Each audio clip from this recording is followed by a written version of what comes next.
Well, Harold, have you been talking to Sir Martin Sorrell of WPP about merging your businesses in Australia? I talk to Alan, all of the key media people once a year, including Sir Martin. It's one of the things you have to do, and so of course I've been talking to Sir Martin, but it's always their private talks. They've been that way for probably a dozen or more years. But is there any thought in your mind of selling the business? No, our business is a public company.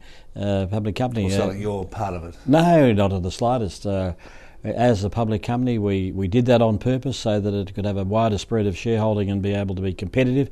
We're not selling anything of our particular business. I, in fact, went to a lot of trouble to lose a lot of weight, I can tell you, so I'll be around for a long time.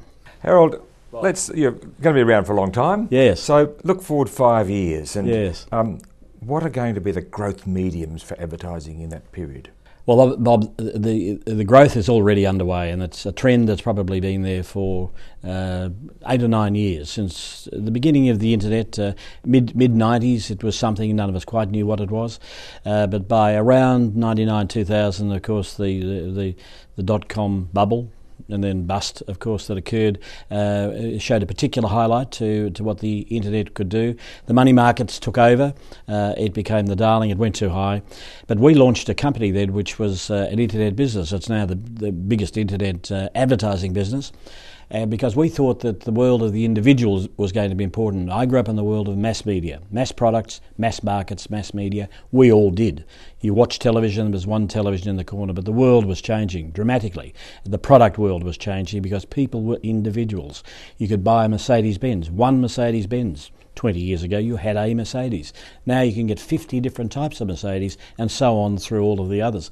That was the big change that we saw, and that's what the internet delivered. Now, it went through a rocky start. Most things do in the beginning, whatever the industry is, but it's now settled down. And so the internet, which was basically free, when I looked at it, I knew that you could get almost anything online and still can. And I looked at it and I thought, how can possibly pay for itself? And I don't know that people thought about it quite so much because they were fascinated with all of the how it could be done. Just a marvellous world, look what we can do. But I drive into town every day to make money, I can tell you that, and all businessmen should, and I would always say to them, how does it make money? Wasn't really an answer.